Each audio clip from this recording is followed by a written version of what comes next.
100 tahun kemudian, hampir seluruh dunia kini telah dikuasai oleh negara api. Meskipun ada beberapa wilayah yang masih kuat mempertahankan diri untuk tidak berada dalam kekuasaan negara api. Di mana saat ini negara api dipimpin oleh cucu dari Raja Api Sozin yang bernama Raja Api Ozai, putra dari Raja Api Azulon yang merupakan putra dari Raja Api Sozin. Seluruh dunia diselimuti ketakutan yang amat sangat dalam terhadap negara api. Bayangkan betapa mengerikan dan mencekamnya suasana saat ini. Di sebuah daerah dingin kutub selatan, terlihat seorang gadis manis, cantik dan mantap sedang mencoba mengendalikan air genangan dalam sebuah gua. Ya, dia adalah seorang pengendali air bernama Katara yang tinggal di sebuah desa kecil yang disebut Teluk Serigala. Dan ini adalah kakaknya bernama Sokka. Saat ini dia yang bertanggung jawab untuk memimpin desa ini setelah kepergian ayahnya. Setelah itu dia mengajak Katara untuk menangkap ikan sebagai persediaan makanan mereka. Dalam perjalanan mencari ikan, diketahui bahwa Katara ternyata adalah seorang pengendali air satu-satunya di suku air selatan ini. Oleh sebab itu, Sokka sering melarang adiknya itu untuk berlari sembarangan, khawatir diketahui oleh negara api. Padahal Katara ini hanya ingin melestarikan budaya suku air. Tak lama kemudian, perahu mereka tiba-tiba terbawa arus yang akhirnya membuat mereka terdampar di sebuah tempat. Sementara perahu mereka berada cukup jauh. Di sana, Katara melihat sebuah bola es besar dan dia seperti merasakan sesuatu dalam dirinya. Akan tetapi mereka harus segera pergi dari wilayah ini, khawatir akan terjadi hal yang tidak diinginkan. Oleh karena itu, Katara segera melepaskan sarung tangannya untuk mencoba mengendalikan air agar perahunya bisa mendekat. Rupanya pengendalian air Katara membuat reaksi terhadap bola es besar di belakangnya hingga sesuatu yang menakjubkan pun terjadi. Pancaran cahaya itu ternyata juga bereaksi pada beberapa patung avatar terdahulu, sehingga membuat pemiliknya terkejut dan hampir tidak percaya dengan apa yang dilihatnya. Dia adalah seorang pangeran dari negara api, lebih tepatnya putra dari Raja Api Ozai yang kapalnya berada tak jauh dari tempat Katara dan Sokka berada. Saat melihat keluar kapal, dia sangat senang seolah merasa apa yang dicarinya selama ini akhirnya muncul di hadapannya. Ya, dalam bola es yang hancur tersebut muncul seorang bocil yang tak lain adalah Aang, sang avatar yang telah terkurung di dalamnya selama 100 tahun. Kemunculan orang asing di hadapannya membuat Sokka kebingungan dan mengajak Katara untuk segera pulang karena kebetulan perahu kecil mereka sudah mendekat. Namun hati kecil Katara mengatakan dia harus menolong bocil itu. Akhirnya, meski agak ragu, Sokka pun membawa Aang ke desa. Semua penduduk desa melihat Aang yang sedang terlelap dengan penuh penasaran. Hingga sang nenek dari Katara dan Sokka yang bernama Nenek Kana melihat Aang dengan sangat terkejut dan langsung menyebutnya sebagai pengendali udara. Tapi Sokka masih belum percaya karena yang umum beredar adalah semua pengendali udara telah tewas 100 tahun yang lalu. Biarkan dia istirahat. Di sisi lain, tak jauh dari desa suku air, ada sebuah kapal yang tak lain berasal dari negara api, di mana di dalamnya ada seorang pemuda yang sedang menulis sebuah catatan penting yang kesemuanya ternyata berkaitan dengan avatar. Pemuda itu adalah putra Raja Api Ozai bernama Zuko. Rupanya Pangeran Zuko sudah selama 3 tahun mencari keberadaan avatar atas perintah sang ayah, sebab dia tidak boleh kembali ke negara api jika belum menemukan avatar. Oleh karena itulah semangatnya dalam mencari avatar sangat luar biasa. Selain bersama prajuritnya, dia juga ditemani oleh sang paman alias adik dari Raja Api Ozai bernama Airo. Cahaya yang dia lihat diyakini merupakan tanda-tanda avatar, sehingga dia bersikukuh untuk mendatangi sebuah desa satu-satunya di wilayah itu, yang tak lain adalah desa yang ditinggali Sokka dan Katara. Paman Airo sangat tenang mendengar semangat Pangeran Zuko yang berapi-api, tapi meskipun begitu, terlihat jelas di raut wajahnya bahwa dia sangat menyayangi keponakannya itu. Akhirnya, segera mereka menuju desa suku air selatan. Di saat yang sama, Aang akhirnya terbangun setelah mengalami mimpi buruk. Dia lalu mencoba melihat keluar sambil terus mengamati tempat di sekelilingnya. Tak lama kemudian, Sokka muncul, diikuti oleh Katara dan Nenek Kana yang saat itu langsung takjub melihat Aang melayang-layang di udara, menandakan dia memang pengendali udara. Aang lalu meniup fluidnya dengan keras untuk memanggil apa bison terbangnya. Kemunculan apa lagi-lagi membuat semua orang terkejut. Setelah itu, Aang bercerita tentang badai yang menimpanya hingga membuatnya terdampar, serta juga tempat tinggalnya yang berada di kuil udara selatan. Awalnya Nenek Kana cukup terkejut mendengar Aang bercerita dengan santainya tentang kuil udara selatan. Hingga saat Aang membahas festival komik besar yang katanya baru kemarin dirayakan, sontak saja si nenek langsung terkejut mendengarnya. Hingga beliau pun mengatakan bahwa para pengendali udara telah punah 100 tahun yang lalu. Serta komik besar yang diceritakan oleh Aang juga sudah terjadi 100 tahun yang lalu. Yang artinya Aang sudah terjebak dalam bola es selama 100 tahun di saat negara api melakukan serangan untuk menguasai dunia. Aang pun seakan gak percaya dengan apa yang dia dengar hingga dia tak kuasa menahan diri. Dia pengendali udara terakhir. Dalam kesendiriannya, Aang dihampiri oleh Katara untuk menenangkan hatinya yang sedang galau. Katara pun menceritakan kisah masa lalunya saat negara api datang menyerang hingga ibunya meninggal dunia, sementara ayahnya menghilang entah kemana. Dari situ, Aang baru tahu tentang kekejaman negara api dan pancaran wajahnya mulai terlihat serius. Kemudian, Katara mengajak Aang ke salah satu tempat tersembunyi, di mana dia memperlihatkan pengendalian airnya kepada Aang karena sesama pengendali elemen, sekaligus menceritakan bahwa para pengendali elemen saat ini merasa takut akan dieksekusi oleh negara api jika ketahuan. Oleh karena itu, tempat ini merupakan tempat aman bagi Katara untuk mengembangkan pengendalian airnya, karena di sini dialah satu-satunya pengendali air yang tersisa, sementara yang lainnya sudah dieksekusi oleh prajurit negara api. Baru belajar. Aang yang memang mempunyai sanad yang mutasil dan jelas dalam ilmu pengendalian elemen udara, sedikit mengajari Katara tentang teknik dasar dalam pengendalian elemen, yaitu seorang pengendali harus merasakan energi di sekitar untuk mencapai keseimbangan, sehingga dengan menemukan keseimbangan itu, energi akan benar-benar terasa. Setelah mendengar arahan Aang, Katara yang memang punya bakat dari lahir, dengan cepat bisa memahami apa yang Aang sampaikan. Hanya saja Katara memang tidak pernah belajar dari seorang guru. Inilah pentingnya guru dalam belajar. Saat lagi fokus-fokusnya, tiba-tiba ada kegaduhan. Ternyata itu adalah kedatangan kapal negara api yang tak lain adalah Pangeran Zuko. Sebagai pemimpin desa pengganti sang ayah, Sokka maju untuk menghadapi pasukan negara api. Meskipun cukup ketakutan, tapi dia harus mengalahkan ketakutannya itu. Saat itu, Pangeran Zuko yang hendak mengerahkan prajuritnya malah diajak berduel oleh Sokka. Pemimpin lawan pemimpin, apa kamu butuh pasukan? Aku kira pengendali api punya nyali. Akhirnya, demi harga diri dan kehormatannya, Pangeran Zuko pun menerima tantangan itu. Namun sayang, Sokka memang bukanlah tandingannya. Tak lama saat dia akan dieksekusi, tiba-tiba Aang muncul melumpuhkan para prajurit anak buah Pangeran Zuko.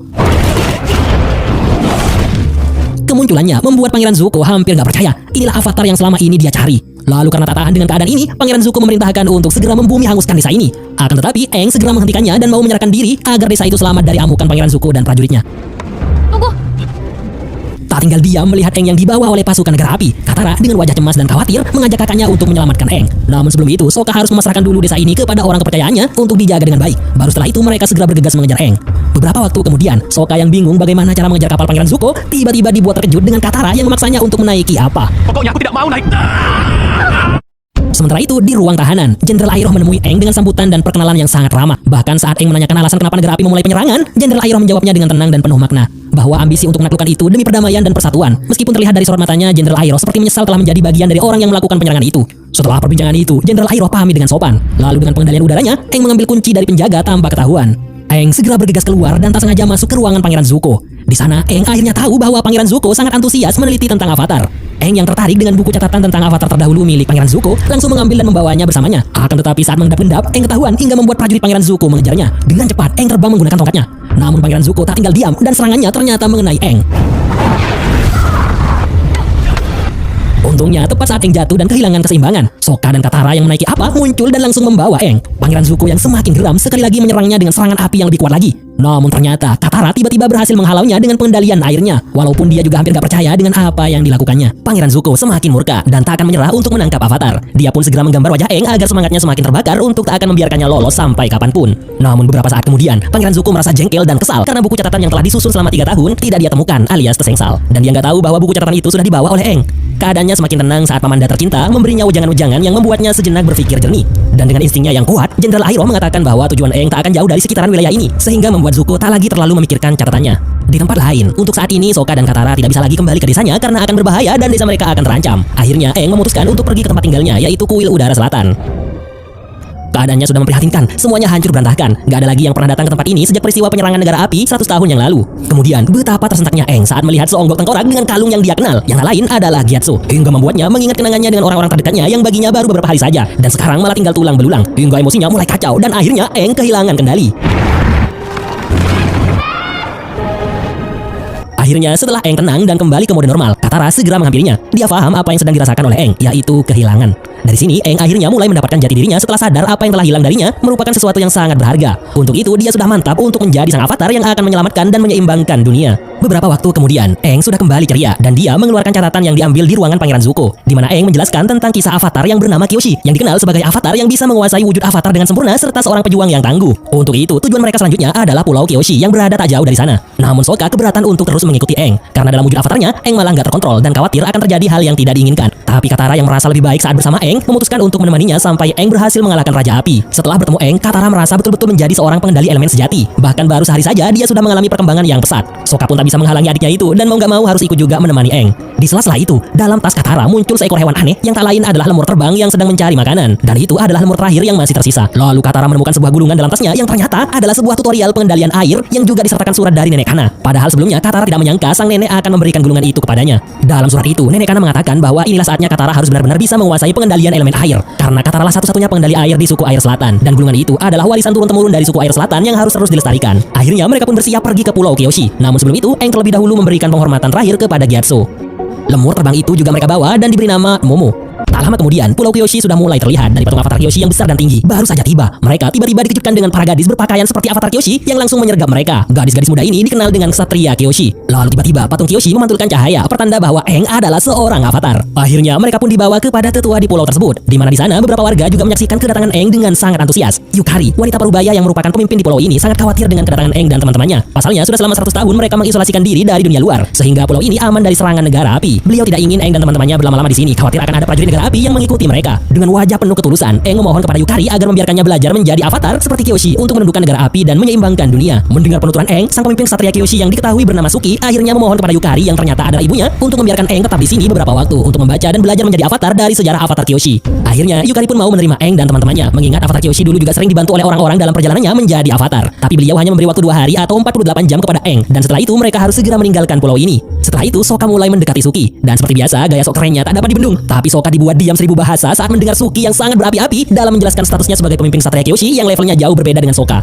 Di tempat lain, Pangeran Zuko dan Jenderal Iroh melakukan perjalanan melewati sebuah pelabuhan yang di dalamnya terdapat markas Panglima Negara Api, di mana tujuan Jenderal Iroh di sana adalah untuk mendapatkan informasi seputar Avatar. Padahal Pangeran Zuko tidak mau orang-orang dari Negara Api mengetahui rencananya dan semua tentang Avatar yang baru saja dia dapatkan. Namun Jenderal Iroh dengan sangat tenang meyakinkannya bahwa dia bisa membuat orang mengatakan informasi tanpa menyebutkan niatnya, meskipun kadang Jenderal Iroh melakukan hal konyol di sela-sela itu. Kue ketat. Nah, beberapa waktu kemudian, akhirnya Jenderal Iroh dan Pangeran Zuko tiba di markas salah satu Panglima Negara Api, di mana pada awalnya Pangeran Zuko menggebu-gebu ingin mengetahui informasi terbaru di sekitar wilayah ini, bahkan dengan nada tinggi, hingga membuat sang komandan yang bernama Zhao langsung keluar menemuinya. Saat itu Jenderal Iroh yang menghandle pembicaraan, karena melihat Pangeran Zuko yang gak sabaran. Tapi lucunya, Jenderal yang dijuluki sang naga dari barat itu malah mengatakan ingin mencari peta dan laporan pengamatan untuk mencari cumi-cumi hiu. Meskipun itu cukup aneh, Komandan Zhao tetap memberikan penghormatan dengan menjanjikan akan mengusahakan untuk mencarinya. Tapi dari raut wajahnya, dia seperti tidak menyukai Pangeran Zuko. Sesaat setelah Jenderal Iroh dan keponakannya pergi, Komandan Zhao mencium bau-bau keanehan. Kenapa Pangeran Zuko tiba-tiba muncul di sini dan malah mencari hewan aneh? Akhirnya dia memerintahkan anak buahnya untuk mencari tahu. Tak lama setelah itu, anak buahnya datang dengan membawa informasi yang sangat mengejutkan, yaitu tentang Avatar. Baginya hal itu seperti mustahil karena sudah 100 tahun gak pernah ada tanda-tanda Avatar. Informasi itu ternyata anak buahnya dapatkan dari salah satu anak buah Pangeran Zuko. Komandan Zhao pun mulai menunjukkan sikap antusias, bahkan melebihi Pangeran Zuko untuk juga ikut serta memburu Avatar dengan lebih gencar mencari tanda-tandanya, bahkan sekecil dan seremeh apapun. Itu menandakan akan ada persaingan besar dalam perebutan sang Avatar antara Komandan Zhao dan Pangeran Zuko. Keesokan harinya, Pangeran Zuko terkejut karena ternyata kapal Komandan Zhao sudah tidak ada di pelabuhan. Selang beberapa waktu, seorang pedagang di sana mengatakan bahwa Komandan Zhao pergi saat fajar karena mendengar informasi ada bison terbang di dekat Pulau Kyoshi, yang artinya dia sudah mengetahui informasi tentang Avatar. Pangeran Zuko pun bingung karena sampai saat ini hanya dia dan Jenderal Iroh serta anak buahnya lah yang tahu tentang itu. Pangeran Zuko terlihat jengkel dan ingin segera pergi menyusul Komandan Zhao. Di sisi lain, Katara sangat serius berlatih dan mengembangkan pengendalian elemen airnya dengan gulungan yang diberikan oleh neneknya. Lalu Aang muncul memberinya semangat dan apresiasi karena Katara sudah berkembang sangat pesat sejak pertama kali bertemu dengannya. Namun Aang malah murung saat mengingat bahwa dia juga harus mempelajari pengendalian elemen air untuk menyelamatkan dunia. Tapi hebatnya Katara mampu mencairkan suasana. Sementara itu, Sokka yang sedang cuci muka dihampiri oleh Suki hingga membuatnya terkejut. Suki mengundangnya ke aula desa untuk makan bersama Aang dan Katara. Di balik riasannya, Suki tetap tidak bisa menyembunyikan perasaan anehnya terhadap Sokka. Mungkin ini kali pertama dia merasakan hal seperti ini karena memang baru pertama kali ada orang luar masuk ke pulau ini. Saat sedang menikmati hidangan, Aang dihampiri bocil untuk melihatnya mengendalikan udara. Kemudian dia malah asyik bermain dengan para bocil di sana dengan perasaan yang sangat bahagia. Begitu juga dengan para bocil itu, sehingga dari situ Katara tahu bahwa Aang sangat mudah bergaul dan akrab dengan orang yang bahkan baru dikenalnya. Dari kejauhan, terlihat juga Suki dan sang ibu yang memperhatikan tingkah konyol Aang. Namun mata Suki tak bisa lepas dari pandangannya terhadap Sokka, hingga sang ibu pun menyadari bahwa putri cantiknya itu sedang dilanda asmara yang membara. Meskipun begitu, sebagai pemimpin di Pulau Kyoshi, Yukari harus tegas dengan aturan turun-temurun di pulau ini bahwa tidak boleh ada orang luar berlama-lama di sini karena akan mengancam penduduk Pulau Kyoshi. Makin cepat Aang dan teman-temannya pergi, maka akan lebih baik. Beberapa waktu setelahnya, saat Sokka sedang mengasah kemampuan melempar bumerangnya, lagi-lagi dia dikejutkan dengan kemunculan Suki yang tiba-tiba. Suki yang sangat tertarik dengan Sokka mencoba untuk mendekatinya, di mana setelah mengetahui cara Sokka melempar bumerangnya, Suki langsung menunjukkan skill luar biasanya. Hal itu membuat Sokka terkejut sekaligus ciut, apalagi Suki menantangnya berduel ringan. Oh, sekarang? Namun sayang, Suki terlalu kuat bagi Sokka hingga dia pun pergi begitu saja.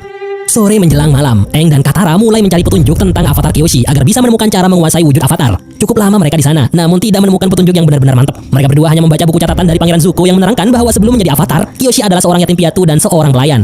Hingga tak lama kemudian, akhirnya Katara menemukan sebuah jawaban yang cukup meyakinkan, di mana semua yang menjadi Avatar adalah reinkarnasi dari Avatar sebelumnya, sehingga Aang sendirilah yang bisa menemukan jawaban atas keinginannya untuk menguasai wujud Avatar.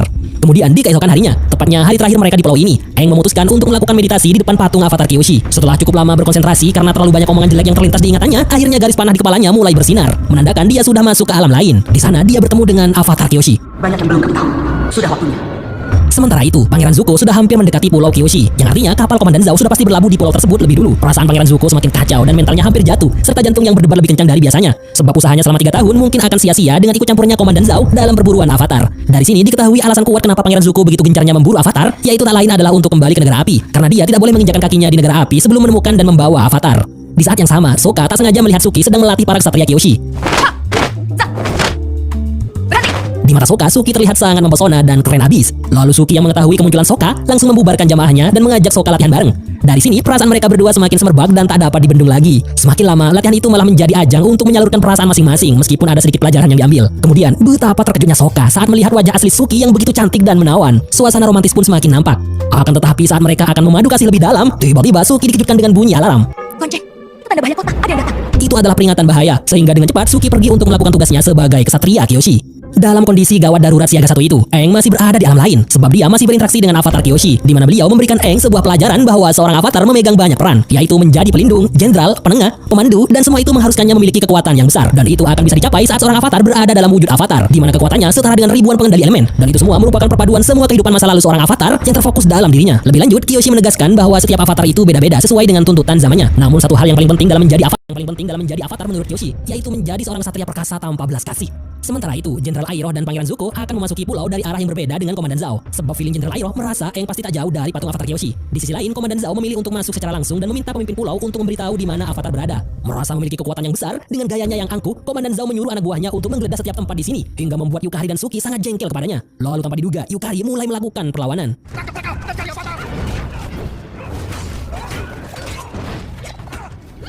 Meskipun bukan pengendali elemen, Yukari dan Suki cukup kuat untuk menghadapi prajurit negara api. Namun mereka tetap kewalahan karena prajurit Komandan Zhao yang cukup banyak. Di saat yang sama, Pangeran Zuko yang mengambil jalur lain tanpa sengaja melihat Katara yang sedang menjaga Aang. Hingga Katara pun terpaksa harus menghadapi Pangeran Zuko meskipun kemampuannya baru saja berkembang.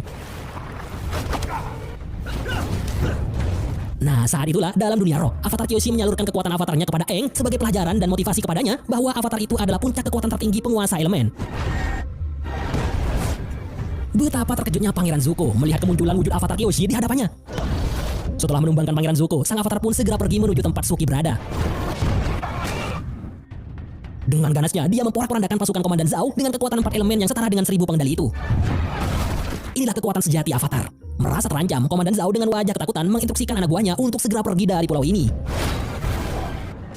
Sesaat setelah Aang sadar dan kembali ke wujud normalnya, Suki segera menyuruh mereka pergi dari pulau ini. Namun rupanya Yukari mulai memiliki harapan yang kuat akan kemenangan atas negara api setelah melihat kekuatan yang luar biasa dan wujud avatar. Para penduduk pun memberikan penghormatan kepada Aang dengan sepenuh hati.